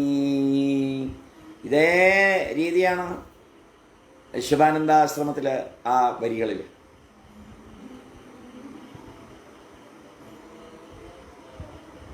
ജയ് ജയ് ദയാമയ ജയ് ജയ് ദയാമയ ജയ് ജയ് ദയാമയ നീ. ഡോയ് ഡോയ് ഡോ ബാത്റൂമിൽ അടിച്ചിട്ട് വരും. ഈ വൈകിട്ടത്തെ ജപം കഴിഞ്ഞ കുളി കഴിഞ്ഞ പിന്നെ ഒരു ദൈവീ ഭാഗവത വായനയൊക്കെ ഉണ്ടാവും. കീർത്തനം പാടിക്കൊണ്ട് ശ്രീരാമകൃഷ്ണദേവൻ നൃത്തം വെച്ചു. ഭക്തന്മാരും ചുറ്റും നൃത്തം വെച്ചു. കീർത്തനത്തിന് ശേഷം ഗുരുദേവൻ വടക്കിഴക്കേ വരാന്തയിൽ നടന്നുകൊണ്ടിരിക്കുന്നു. വടക്ക് മാറി ഹസ്ര ഇരിപ്പുണ്ട്. ഗുരുദേവൻ അവിടെ വന്നിരിപ്പായി. മാസ്റ്റർ അവിടെ ഹസ്രയുമായി സംസാരിച്ചുകൊണ്ടിരിക്കും. ഗുരുദേവൻ ഒരു ഭക്തനോട് നീ സ്വപ്നമോ മറ്റോ കാണാറുണ്ടോ എന്ന് ചോദിച്ചു. ഭക്തൻ പറഞ്ഞു, ഞാനൊരു ആശ്ചര്യകരമായ സ്വപ്നം കണ്ടു. ഈ ലോകം മുഴുവൻ വെള്ളത്തിൽ, കണ്ണെത്താത്ത ജലപ്പരപ്പ്, കുറച്ച് വഞ്ചികൾ കാണാമായിരുന്നു. പെട്ടെന്നുയർന്ന ഒരു തിരയിൽ അവയൊക്കെ താണുപോയി. ഞാനും വേറെ ചില ആളുകളും ഒരു കപ്പലിൽ കയറാൻ പോവുകയായിരുന്നു. അപ്പോഴുണ്ട് ആ കരകാണാത്ത കടലിന്മീതെ ഒരു ബ്രാഹ്മണൻ നടന്നു പോകുന്നു. അങ്ങ് എങ്ങനെയാണ് നടന്നു പോകുന്നതെന്ന് ഞാൻ ചോദിച്ചു. സ്വപ്നമാണ്. പതുക്കെ ചിരിച്ചുകൊണ്ട് ബ്രാഹ്മണൻ പറഞ്ഞു, അതിനൊരു വിഷമവുമില്ല, വെള്ളത്തിനടിയിൽ ശരിയായിട്ടൊരു പാലമുണ്ട്. അങ്ങ് എവിടേക്കാണ് പോകുന്നത് എന്ന് ഞാൻ അന്വേഷിച്ചു. ഭവാനിപുരത്തിലേക്ക് എന്ന് അദ്ദേഹം മറുപടി പറഞ്ഞു. അല്പം നിൽക്കൂ, ഞാനും അങ്ങയോടൊപ്പം വരുന്നു എന്ന് ഞാനും പറഞ്ഞു. ശ്രീരാമകൃഷ്ണൻ പറഞ്ഞു, എനിക്ക് ഈ കഥ കേട്ടിട്ട് രോമാഞ്ചം ഉണ്ടാകുന്നു. ഓ, ഭക്തൻ പറഞ്ഞു. ബ്രാഹ്മണൻ പറഞ്ഞു, എനിക്കിപ്പോൾ കുറച്ച് ധൃതിയുണ്ട്, നിനക്ക് പുറത്തു വരാൻ നേരം പിടിക്കും, ഞാൻ നടക്കട്ടെ, ഈ വഴി നോക്കി വെച്ചോളൂ, നീ പിന്നാലെ വാങ്ങോ. ശ്രീരാമകൃഷ്ണൻ പറഞ്ഞു, എനിക്ക് വീണ്ടും രോമാഞ്ചമുണ്ടാകുന്നു, നീ വേഗം മന്ത്രോപദേശം സ്വീകരിക്കൂ. ഓ, രാത്രി 11 മണിയായി. നരേന്ദ്രൻ മുതൽ പേർ ഗുരുദേവന്റെ മുറിയിൽ നിലത്ത് കിടക്ക വിരിച്ചു കിടന്നു. ഉറക്കമുണർന്ന് നോക്കിയപ്പോൾ നേരം പ്രഭാതമായി. ശ്രീരാമകൃഷ്ണൻ ബാലനെ പോലെ ദിഗംബരനായി ഈശ്വരനാമങ്ങളും ചൊല്ലിക്കൊണ്ട് മുറിയിൽ നടക്കുന്നു. ചിലപ്പോൾ ഗംഗാ ദർശനം ചെയ്യുന്നു, ചിലപ്പോൾ ദേവീ ദേവന്മാരുടെ പടങ്ങൾ കടത്തിയെന്ന് നമസ്കാരം അർപ്പിക്കുന്നു. 11 മണി കഴിഞ്ഞാണ് രാത്രി. ചിലപ്പോൾ മധുരസ്വരത്തിൽ നാമകീർത്തനം ചെയ്യുന്നു. ചിലപ്പോൾ പറയും വേദം, പുരാണം, തന്ത്രം, ഗീത, ഗായത്രി, ഭാഗവതം, ഭക്തൻ, ഭഗവാൻ. നാമം പോലെ പറയുകയാണ്. വേദം, സുരേഷ് കുമാർ സാർ കണ്ടല്ലോ ആ ഭാഗം. വേദം, പുരാണം, തന്ത്രം, ഗീത, ഗായത്രി, ഭാഗവതം, ഭക്തൻ, ഭഗവാൻ. 8 കാര്യങ്ങളാണ്. ഗീതയെ ഉദ്ദേശിച്ച പലരും ത്യാഗി ത്യാഗി ത്യാഗി എന്ന് പറഞ്ഞു. പിന്നെ ചിലപ്പോൾ നീ ബ്രഹ്മം, നീ താൻ ശക്തി, നീയേ പുരുഷൻ, നീ തന്നെ പ്രകൃതി, നീ വിരാട്ട്, നീ സ്വരാട്ട്, നീ നിത്യൻ, നീ ലീലാമയി, ചതുർവിംശതി തത്വവും നീ തന്നെ. അപ്പോഴേക്കും കാളീക്ഷേത്രത്തിലും രാധാകാന്ത കോവിലിലും മംഗളാരതി ആരംഭിച്ചു. ശംഖും ചേങ്കിലയും മുഴങ്ങി. ഭക്തന്മാർ എഴുന്നേറ്റ് പുറത്തു വന്നപ്പോൾ കാളീക്ഷേത്രത്തിലെ ശാന്തിക്കാർ പൂജയ്ക്കായി തോട്ടത്തിൽ നിന്ന് പൂക്കൾ ശേഖരിക്കുന്നത് കണ്ടു. സംഗീതശാലയിൽ നിന്നും പ്രഭാതവേളയ്ക്ക് അനുരൂപമായ രാഗത്തിൽ വാദ്യഘോഷങ്ങൾ മുഴങ്ങിയിരുന്നു. നരേന്ദ്രനും കൂട്ടരും പ്രഭാത കൃത്യങ്ങൾ നിർവഹിച്ച് ഗുരുദേവന്റെ സമീപം വന്നിരിപ്പായി. ഗുരുദേവൻ വടക്ക് പടിഞ്ഞാറുള്ള വരാന്തയിൽ പടിഞ്ഞാറ് മാറി നിന്നിരുന്നു. വടക്ക് പടിഞ്ഞാറുള്ള വരാന്തയിൽ പടിഞ്ഞാറ് മാറി നിന്നിരുന്നു.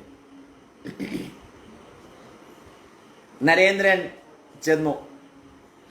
നാനാക്കിന്റെ സമ്പ്രദായത്തിൽപ്പെട്ട കുറെ സന്യാസിമാർ പഞ്ചവടിയിൽ ഇരിക്കുന്നത് കണ്ടു. അപ്പോൾ ശ്രീരാമകൃഷ്ണദേവൻ പറഞ്ഞു, അതെ, അവരിന്നലെ വന്നു.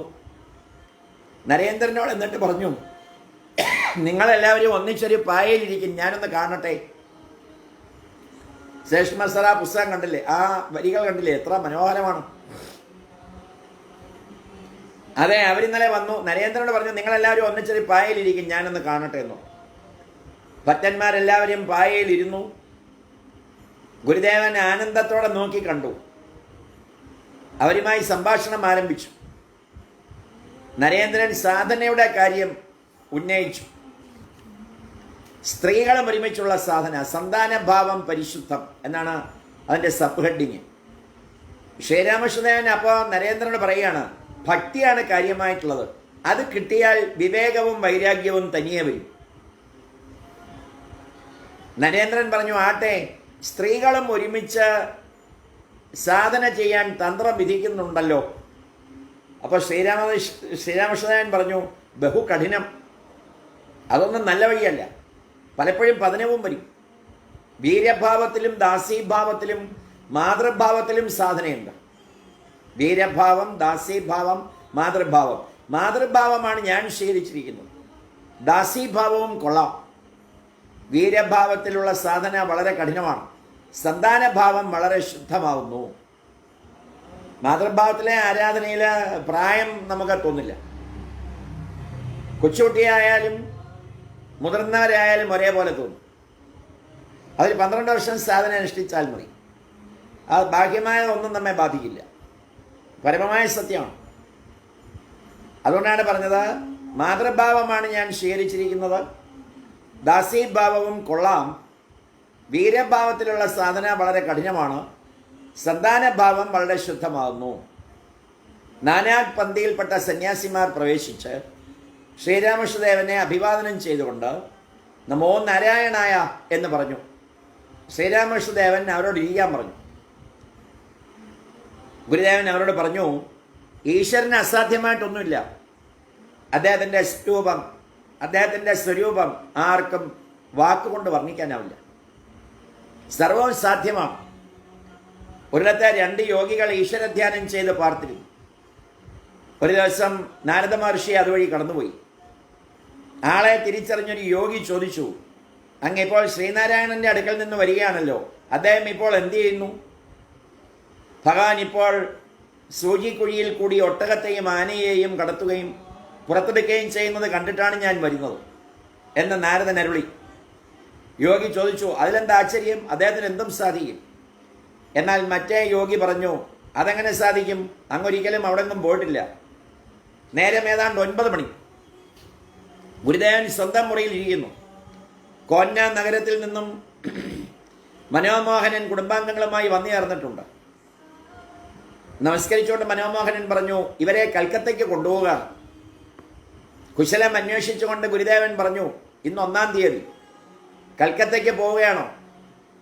യാത്രയ്ക്ക് നല്ല ദിവസം അല്ലല്ലോ. ഓക്കെ, ശുഭമായി വരട്ടെ. യാത്രയ്ക്ക് നല്ല ദിവസം അല്ലല്ലോ, എല്ലാം ഒക്കെ ശുഭമായി വരട്ടെ. എന്നിട്ട് മെല്ലെ ചിരിച്ച മറ്റു കാര്യങ്ങൾ പറയാൻ തുടങ്ങി.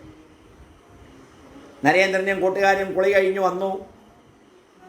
ഗുരുദേവൻ വ്യഗ്രതയോടെ നരേന്ദ്രനോട് പറഞ്ഞു, പോ വടവൃക്ഷത്തിന്റെ ചോട്ടിൽ പോയി ധ്യാനം ചെയ്യുക. ഇരിക്കാൻ ആസനം തരട്ടെ. നരേന്ദ്രനും ബ്രഹ്മസമാജ സ്നേഹിതന്മാരും പഞ്ചവടിയിൽ ധ്യാനിച്ചുകൊണ്ടിരുന്നു. നേരം ഏതാണ്ട് 10:30 മണി. തെല്ലിട കഴിഞ്ഞ ഗുരുദേവൻ അവിടെ എത്തി. മാസ്റ്റർ വന്നിട്ടുണ്ട്. ഗുരുദേവൻ സംഭാഷണം തുടങ്ങി. ശ്രീരാമകൃഷ്ണദേവൻ ബ്രഹ്മഭക്തന്മാരോട് പറഞ്ഞു, ധ്യാനം ചെയ്യുന്ന സമയത്ത് അദ്ദേഹത്തിൽ മഗ്നനാവണം. മേലെ പൊങ്ങിക്കിടന്നതുകൊണ്ട് വെള്ളത്തിനടിയിൽ കിടക്കുന്ന രത്നങ്ങൾ കിട്ടുമോ? ഇത്രയും പറഞ്ഞ ഗുരുദേവൻ മധുരസ്വരത്തിൽ ഗാനം ആരംഭിച്ചു. മങ്ങിടാതെ മനസ്സ് കാളിയിൽ ഒന്നി നീ ഹൃദയാംബുജോ മുങ്ങിയൻപോടെടുക്കണം ബഹുമൂല്യമാം മണിസഞ്ചയം പാഴിലായി മമ മജ്ജനം പലതെന്നു പിന്തിരിയണ്ട നീ ആഴിരത്നവിഹീനമാവുകയില്ല എന്നതു നിശ്ചയം. മങ്ങിടാതെ മനസ്സ് കാളിയിൽ ഒന്നി നീ ഹൃദയാംബുധൗ മുങ്ങി അൻപോടെടുക്കണം ബഹുമൂല്യമാം മണിസഞ്ചയം പാഴിലായി മമ മജ്ജനം പലതെന്നു പിന്തിരിയണ്ട നീ ആഴിരത്നവിഹീനമാവുകയില്ല എന്നതു നിശ്ചയം. അന്തരിന്ദ്രിയ നിഗ്രഹം വശമാക്കിയൊന്നതിൽ മുങ്ങി നീ കുണ്ടലീകൃത ശക്തിയെ കുതുകേന തട്ടിയുണർത്തണം. ജ്ഞാനമാ മലയാഴിയിൽ പവിഴങ്ങളുണ്ട് ശമാത്മകം ജ്ഞാനഭക്തിയുതൻ ഭവാനവ സംഭരിക്കണമഞ്ജസ. കാമമോഹമദാദികൾ അവരാറുപേരുമരാദികൾ ഭീമനക്രശീരമാർന്നവിടത്തിലുണ്ട് ബുഭുക്ഷിതർ. ചിത്തധാര്യന ഭക്തിയാകിയ മഞ്ഞളാൽ മണമേകി നീ ചിൽ സമുദ്രതലത്തിലാഴുകിൽ മണ്ടുമജ്ജലജീവികൾ. എത്രയെത്ര തരത്തിലായി വിലയേറിടും പവിഴാദികൾ ആണ്ടിരിപ്പവിടത്തിലായി അത് ചൊല്ലുവാൻ പണിയുണ്ടടോ. രാമപ്രസാദനുരച്ചിടാം മനമാഴമായി ബദമുങ്ങുകിൽ രത്നസഞ്ചയമാകവേ തവ ലബ്ധമാകും അസംശയം. എത്ര മനോഹരമായ വരികളാണെന്ന് നോക്കും. അതാ രാത്രി 9 മണി കഴിഞ്ഞും 10:30 മണിക്കുമൊക്കെയാണ്. അതാ ഭദ്രകാളി യാമത്തിലേക്കുള്ള യാത്രയാണ്. ഈ സമയമൊക്കെ നമ്മുടെ ഒരു ചിന്തയിൽ ലോകമറിയുന്ന ഗായകന്മാർ ഈ ഗാനമൊക്കെ പാടി അതിനോടൊപ്പം ലോകമറിയുന്ന താള വിദഗ്ധന്മാരിരുന്ന താളം കൂടി അതിനോട് ചേർത്ത് നമുക്കൊക്കെ കാണാനും കേൾക്കാനും ഒരു സൗഭാഗ്യം ഗുരുനാഥനും ഭഗവതിയും നൽകണമേ എന്ന് പ്രാർത്ഥിക്കുക. അങ്ങനെ വലിയ ചില പദ്ധതികൾ നമ്മുടെ മനസ്സിലുണ്ട്. പണ്ട് പറയും സ്വപ്നം കാണുന്നതിന് കുഴപ്പമില്ലല്ലോ. സ്വപ്നം ചിലപ്പോൾ ചില കാലം ഒത്തിടും. നമ്മുടേതെന്ന് തോന്നാതെ ലോകത്തിന് വേണ്ടി എന്ന് ചിന്തിക്കുന്ന ഒരു തലത്തെക്കുറിച്ച് തിരുമേനി തൃപ്പാദങ്ങൾ പലപ്പോഴും രാത്രി 11 മണിക്കും 12 മണിക്കും 1 മണിക്കും ഒക്കെ പറയുന്ന സന്ദർഭങ്ങൾ മള്ളിയൂരിൽ വെച്ചുണ്ടായിരുന്നു. വായന കഴിഞ്ഞ് വരുമ്പോൾ അവിടെ താമസിച്ച ഏറ്റുമാനൂരിലൊക്കെ വായിക്കാൻ പോയിട്ട് മടങ്ങി വരുമ്പോൾ രാവിലെ യാത്ര ചോദിച്ച് പോകാൻ നേരത്തൊക്കെ പറഞ്ഞ ചില കാര്യങ്ങൾ നമ്മുടെ മനസ്സിലുണ്ട്. അപ്പം അതൊക്കെ പ്രായോഗികമാകാൻ നമുക്ക് പ്രാർത്ഥിക്കാം. ആദ്യം ഈശ്വര ലാഭം, പിന്നെ ലോക ശിക്ഷണം എന്നാണ്. നരേന്ദ്രനും കൂട്ടുകാരും ആൽത്തറയിൽ നിന്നും താഴെ ഇറങ്ങി ഗുരുദേവൻ്റെ അടുക്കൽ വന്നു നിന്നു. അദ്ദേഹം തെക്കോട്ട് തിരിഞ്ഞ് എടുത്തോ, അതിങ്ങെടുത്തോ, അല്ല അതിങ്ങെടുത്തോ, ഏതെങ്കിലും ഒരെണ്ണം എടുത്തോ. മൃദംഗം ഈ ഒരു പാട്ടിനൊന്ന് വായിക്കാൻ. താളം കൊള്ളത്തിലെന്ന്. ആ പിന്നെ മാർക്കിടാൻ ചെയ്യും. ഇവർ നിന്നെ വിളിച്ചുകൊണ്ടാണ്, ജയശ്രീ ടീച്ചറൊക്കെ. ഏതെങ്കിലും ഒരെണ്ണം എടുക്കൂ. അപ്പോൾ ആദ്യം ഈശ്വര ലാഭം, പിന്നെ ലോക ശിക്ഷണം എന്നാണ്. താളം ഉള്ള പാട്ടല്ലെന്നാണ്. അപ്പം നരേന്ദ്രനും കൂട്ടുകാരും ആൽത്തറയിൽ നിന്നും താഴെ ഇറങ്ങി ഗുരുദേവൻ്റെ അടുക്കൽ വന്ന് നിന്നു. അദ്ദേഹം തെക്കോട്ട് തിരിഞ്ഞ് അവർ മൊത്തം വർത്തമാനവും പറഞ്ഞുകൊണ്ട് തൻ്റെ മുറിയിലേക്ക് മടങ്ങി. ഗുരുദേവൻ അരുളി, മുങ്ങിയാൽ മുതല പിടിച്ചെന്ന് വരാം, എന്നാൽ മഞ്ഞൾ പുരട്ടിയാൽ മുതല തൊടില്ല. ഹൃദയമാം രത്നാകരത്തിൻ അഗാധ ജലത്തിൽ കാമാദികളാകുന്ന 6 മുതലകളുണ്ട്. വിവേക വൈരാഗ്യരൂപമായ മഞ്ഞൾ മേൽ പുരട്ടിയാൽ അവയൊന്നും പിന്നെ തൊടില്ല. വിവേകവും വൈരാഗ്യവും ഉണ്ടാവുന്നില്ലെങ്കിൽ പാണ്ഡിത്യവും പ്രസംഗവും കൊണ്ടെന്ത് കാര്യമാണ്? ഈശ്വരൻ സത്യമാണ്, ബാക്കിയൊക്കെ അസത്യമാണ്. അദ്ദേഹം മാത്രം വസ്തു, ബാക്കിയെല്ലാം അവസ്തു. ഇതിൻ്റെ പേരാണ് വിവേകം. ആദ്യം അദ്ദേഹത്തെ ഹൃദയമന്ദിരത്തിൽ പ്രതിഷ്ഠിക്കണം. അതിലൊരു വിശ്വാസം വരണം. എല്ലാം അവിശ്വാസമായാലും എന്ത് ചെയ്യും? എന്നിട്ട് ഇഷ്ടം പോലെ പ്രസംഗം നടത്തിക്കോളൂ. വിവേകവും വൈരാഗ്യവും ഇല്ലെങ്കിൽ വെറുതെ ബ്രഹ്മം ബ്രഹ്മം എന്ന് പറഞ്ഞതുകൊണ്ട് എന്താവും? അത് പൊള്ളയായ ശങ്കൂത്താണ്. ഒരു ഗ്രാമത്തിൽ പത്മലോചൻ എന്ന പേരായി ഒരു ചെക്കൻ ഉണ്ടായിരുന്നു. ആളുകൾ അവനെ പോതോ എന്നാണ് വിളിച്ചിരുന്നത്. ഗ്രാമത്തിൽ ഒരു ജീർണിച്ച ക്ഷേത്രം ഉണ്ടായിരുന്നു. ഉള്ളിൽ ദേവവിഗ്രഹം ഒന്നും ഉണ്ടായിരുന്നില്ല. അമ്പലത്തിൻ്റെ ചുമരിൽ ആലും മറ്റ് ചെടികളും വളർന്നിരുന്നു. കോവിലിനുള്ളിൽ വാവൽ താമസമുറപ്പിച്ചിരുന്നു. നിലത്തെല്ലാം പൊടിയും വാവലിൻ്റെ കാഷ്ടവും. അമ്പലത്തിൽ ആളുകളൊന്നും വരാറില്ല. ഒരു ദിവസം സന്ധ്യ കഴിഞ്ഞ് ഗ്രാമവാസികൾ ശംഖനാദം കേട്ടു. അമ്പലത്തിൽ നിന്നും ഭോ ഭോന്ന് ശങ്കൽ മുഴുങ്ങി. ആരോ വിഗ്രഹം പ്രതിഷ്ഠിച്ച ദീപാരാധന നടത്തുന്നു എന്ന് ഗ്രാമത്തിലെ ആളുകൾ വിചാരിച്ചു. കുട്ടികളും കിഴവന്മാരും ആണും പെണ്ണും എല്ലാവരും അമ്പലത്തിൽ ഓടിക്കൂടി. ദേവദർശനത്തിനും ദീപാരാധന തൊഴാനും. അവരിൽ ഒരുവൻ അമ്പലത്തിൻ്റെ വാതിൽ മെല്ലെ തുറന്നു നോക്കിയപ്പോൾ പത്മലോചനൻ ഒരു വശത്ത് നിന്നുകൊണ്ട് ഭോ ഭോന്ന് ശങ്കൂതുന്നു. വിഗ്രഹം പ്രതിഷ്ഠിച്ചിട്ടില്ല, അമ്പലം അടിച്ചു വാരിയിട്ടില്ല, എങ്ങും വാവലിൻ്റെ കാഷ്ടം. അയാൾ അപ്പോൾ വിളിച്ചു ചോദിച്ചു, നിന്റെ മനസ്സിൽ മണിമന്ദിരമതിൽ മാധവനില്ലതിനാലേ അലമുറയധികം നീ കൂട്ടിടുന്നു.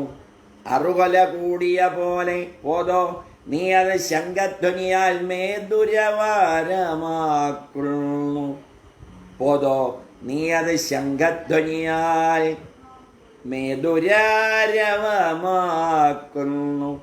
താവക ദേവാലയം അതിൽ ഇന്ദ്രിയ വവ്വാലുകൾ 11 രാപ്പകലന്യേ ചിറകിട്ടവരത ചേൽകൃതി കൂട്ടിടുന്നു. ഹൃദയക്ഷേത്രത്തിൽ മാധവനെ പ്രതിഷ്ഠിക്കണമെന്നുണ്ടെങ്കിൽ, ഭഗവത് ദർശനം സാധിക്കണമെന്നുണ്ടെങ്കിൽ വെറുതെ ശംഖ് വിളിച്ചതുകൊണ്ട് കാര്യമില്ല. ആദ്യം ചിത്തശുദ്ധി വേണം. മനസ്സ് ശുദ്ധമായാൽ പവിത്ര സ്ഥാനത്ത് ഭഗവാൻ സന്നിഹിതനാകും. വാവലിൻ്റെ കാഷ്ടം കിടന്നാൽ മാധവനെ കൊണ്ടുവരാൻ ഒക്കില്ല. 11 ഇന്ദ്രിയങ്ങളാണ് 11 വാവലുകൾ. ജ്ഞാനേന്ദ്രിയങ്ങൾ 5, കർമ്മേന്ദ്രിയങ്ങൾ 5, മനസ്സും. ആദ്യം മാധവ പ്രതിഷ്ഠ, പിന്നെ വേണമെങ്കിൽ പ്രസംഗം നടത്തിക്കോളൂ. ആദ്യം താണു മുങ്ങുക, മുങ്ങി രത്നം കൈക്കലാക്കുക, പിന്നെ മറ്റു കാര്യം. ആർക്കും മുങ്ങാൻ ഇഷ്ടമില്ല, സാധനയില്ല, ഭജനയില്ല, വിവേകവും വൈരാഗ്യവുമില്ല. 2-4 വാക്ക് പഠിക്കും, പ്രസംഗം അങ്ങ് തുടങ്ങും. പിന്നെ പണ്ഡിതനാണെന്നാണ് ധാരണ. പിന്നെ മറ്റുള്ളവരെ പഠിപ്പിക്കാൻ ചെല്ലും. എല്ലാം പണ്ഡിതനാണെന്ന് ധരിച്ച് നല്ല അറിവുള്ളവരുടെ മുന്നിൽ വിജ്ഞാനം പ്രദർശിപ്പിക്കാൻ ചെല്ലും. അവിടെയാണ് മനുഷ്യന് പരാജയം വരുന്നതെന്ന് ഇതിൽ വ്യക്തമാക്കിക്കൊണ്ടാണ് ആ ഭാഗം പൂർത്തീകരിക്കുന്നത്. ആദ്യം താണ് മുങ്ങുക, മുങ്ങി രത്നം കൈക്കലാക്കുക. പിന്നെ മറ്റു കാര്യം, ആർക്കും മുങ്ങാൻ ഇഷ്ടമില്ല, സാധനയില്ല, ഭജനയില്ല, വിവേകവും വൈരാഗ്യവുമില്ല. 2-4 വാക്ക് പഠിക്കും, പ്രസംഗം അങ്ങ് തുടങ്ങും. മറ്റുള്ളവരെ പഠിപ്പിക്കൽ വലിയ പ്രയാസമാണ്. ഭഗവത് ദർശനത്തിന് ശേഷം ആർക്കെങ്കിലും അദ്ദേഹത്തിൻ്റെ ആദേശം ലഭിച്ചാൽ അപ്പോൾ അന്യരെ പഠിപ്പിക്കാം എന്ന് പറഞ്ഞുകൊണ്ടാണ് അത് പൂർത്തീകരിക്കുന്നത്. 1 മണിക്കൂറും 7 മിനിറ്റും പോയത് നമ്മൾ അറിഞ്ഞില്ല. ഗുരുകടാക്ഷത്തിന് നമസ്കാരം, ഭഗവതിയുടെ കൃപയ്ക്ക് പ്രണാമം, സർവേശ്വരൻ്റെ അനുഗ്രഹത്തിന് ദണ്ഡ നമസ്കാരം. അകത്ത് ഭക്തി ഉണ്ടെങ്കിൽ സകലരും സ്വാധീനരാകും എന്ന ഭാഗം സൗഭാഗ്യത്തിൻ്റെ ദിവസമായ വെള്ളിയാഴ്ച നാളെ പറയാൻ അനുവാദവും അനുഗ്രഹവും അവസരവും നൽകണമേ എന്ന് പ്രാർത്ഥിച്ചുകൊണ്ട് നമുക്ക് പൂർത്തീകരിക്കാം. സർവേഷാം സ്വസ്തിർഭവതു, സർവേഷാം ശാന്തിർഭവതു, സർവേഷാം പൂർണ്ണം ഭവതു, സർവേഷാം മംഗളം ഭവതു, സർവേ ഭവന്തു സുഖിനഃ, സർവേ സന്തു നിരാമയ, സർവേ ഭദ്രാണി പശ്യന്തു മാ കശ്ചിത് ദുഃഖഭാഗ് ഭവേത്. അസതോ മാ സത്യമയ, തമസോ മാ ജ്യോതിർഗമയ, മൃത്യോർമാമൃതം ഗമയ. കായേന വാചാ മനസ്സേന്ദ്രിയർവാ ബുദ്ധ്യാത്മനാ വാ പ്രകൃതേ സ്വഭാവാൻ കരോമി അദ്യ സകലം പരസ്മൈ ശ്രീ ലക്ഷ്മീനാരായണായേതി സമർപ്പയാമി. ശ്രീ സീതാരാമചന്ദ്രായേതി സമർപ്പയാമി. ശ്രീ പാർവതീ മഹാദേവായേതി സമർപ്പയാമി. സർവം ശ്രീ മള്ളിയോർ പൊന്നു തിരുമേനി തൃപാദങ്ങളേതി സമർപ്പയാമി. ഓം പൂർണ്ണമദഃ പൂർണ്ണം ഇദം പൂർണ്ണാത് പൂർണ്ണം ഉദച്യത്തെ പൂർണ്ണസ്യ പൂർണ്ണമദായ പൂർണ്ണമേവാവശിഷ്യത്തെ. ഓം ശാന്തി ശാന്തി ശാന്തി.